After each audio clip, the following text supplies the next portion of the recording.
Morning, guys. Doug Decker, Vertical Limit Fitness. Day 5, Friday. I'm taking a rest day today. Those lunges whipped me up something good, so I'm moving a little slow this morning. But you get out and do some work. If you haven't got any work in the past couple days, or if you just started up again, let's try to get into a regular routine again. I've been trying to move every day this week, so I'm going to take a rest day today. Always a good day to do some work, though, if you have the opportunity. Warm up today. We got a couple different movements that aren't as familiar with our group, so I want to share some of those with you. We have the scapular push-up, we have scorpion kicks, we have instep lunges, then we have a push-up with an inchworm, and last but not least, that front scale balancing piece. So scapular push-up is where we're going to get our shoulder blades moving pretty well, get some range of motion going. We're working a lot of mobility here. I'm going to be in my nice tight plank position. All I'm going to do is drop my chest and then press up into a nice rounded position again. Drop my chest, let those scapula sit back, keep my arms straight, and then press back up into that position. While I'm down here, I'm going to lay down. This is going to be my scorpion kick. It's just a mobility piece.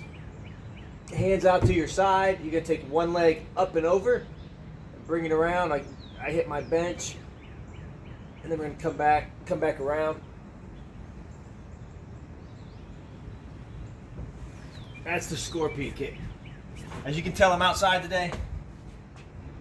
It's a beautiful morning, so I decided to do this from my back porch instead of my home gym because it's so nice out. After this, I'm going to sit out here and have a cup of coffee before it's time to get to work again. And step lunges. On these, we usually ask people on their lunges to step out a little bit, give yourself some space, just like you do in a jerk. On these, we're going to stay close. We're working balance here, right? So I'm going to try to walk a tightrope. Everything's lined up. Okay, these are going to be my instep lunges. Line all of that up. Push up with an inchworm we're familiar with, or inchworm with a push up we're familiar with. Walk it out. Once you get into this push up position, if you cannot do push ups regularly, try to control your down with a negative. Plant those knees and then drive up, and then reset to do the next inchworm with a push up. Great way to start to build some strength, proper positioning for the push-up, and for today it's going to work out really well for shoulders, core, things of that nature. The front scale is the last piece in the warm-up. This is that nice L position. Dorsiflex that toe, come up high, hold and stabilize as long as you can, rotate both sides. Toe towards the shin, up to the hip. That's the front scale. All right, let's talk about the workouts today, guys. We have a Tabata workout. Grab your phone, look up Tabata timer, download that app. They have them all over the place. 20 seconds of work, 10 seconds of rest today. You can do 8 rounds at each station before you move on. 8 rounds at each station before you move on. So 4 minutes of work for the bent over row, 4 minutes of work for the squats, 4 minutes for the good mornings or the snatches, and then 4 minutes for the side planks. 20 on, 10 off, alternating back and forth like that. Let's talk about the bent over row. Bent over row can be done with dumbbells, it can be done with a medicine ball, it can be done with a dog food bag, it can be done with a bumper plate like I have here. I don't have dumbbells. It can be done with a kettlebell or kettlebells. Lots of things we can do with that. It can be done with a sandbag if you happen to have one or if you made one. It could be with a log of wood. If you have a big log for a fireplace or something like that, go ahead and use that. So the Tabatas today have a bent over row. I'm going to show an example with the plate. I'm going to sit back into a good morning position that's sitting the hips back, letting those knees slightly bend, showing off my shirt. That plate's going to stay down in front of me straight. I'm going to pull up and squeeze right back down. That's a bent over row. If you have dumbbells or kettlebells, you can do the same thing. Your hands are going to be separate, of course. I'm going to pull those elbows straight back. Notice I'm keeping my chest out, I'm keeping my back flat and my head neutral. Those are important pieces. Squat, we're all familiar with. Want a good squat. We want to sit back with those hips. Sit back with those hips as we drive those knees out, keeping that torso upright. Getting as below parallel if we can. If we can't, we're going to go to that position that allows us to maintain good flat feet. Toes and heels are grabbing the ground. Knees are still out over my shoelaces. If you're doing the second one with the materials, again, you can use a plate. Goblet squat, going to look the same way. Down and up. down and up. If you want to make this harder, you put this out to elbow length away from you. That changes the game when it comes to your goblet squats. Then we have a good morning. Good morning's that setup you did for the bent over row. You're just not going to row.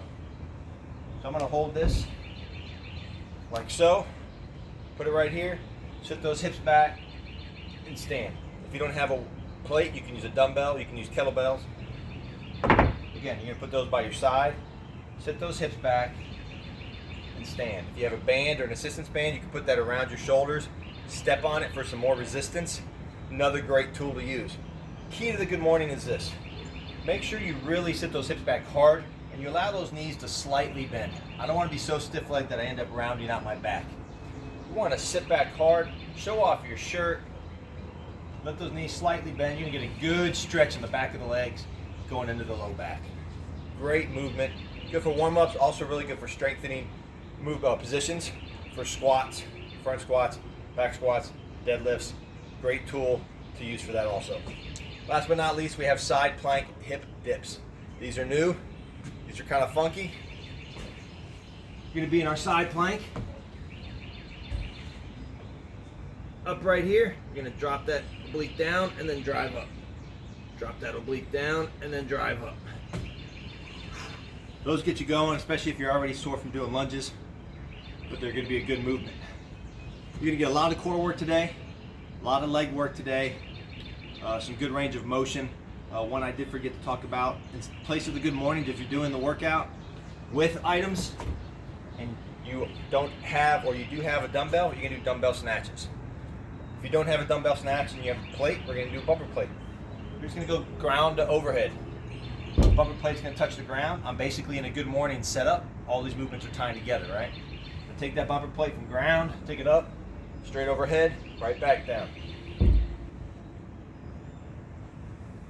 That's going to be a great alternative to the one-handed alternating dumbbell snatch. If you can't do any of those, as I said, do a good morning. If for some reason you can't do that bent over movement all the way, and you have a kettlebell or a dumbbell, go ahead and do some kettlebell swings, American style, going from the hip hinge all the way up and overhead. It's going to be another good substitution for you guys. I hope that helps. Remember, tag Vertical Doug 1, Vertical Limit Fitness on Facebook, on Instagram. Let's see the work you guys are doing. You guys are doing a great job. Keep it up. Talk to you soon. Stay strong. Be well.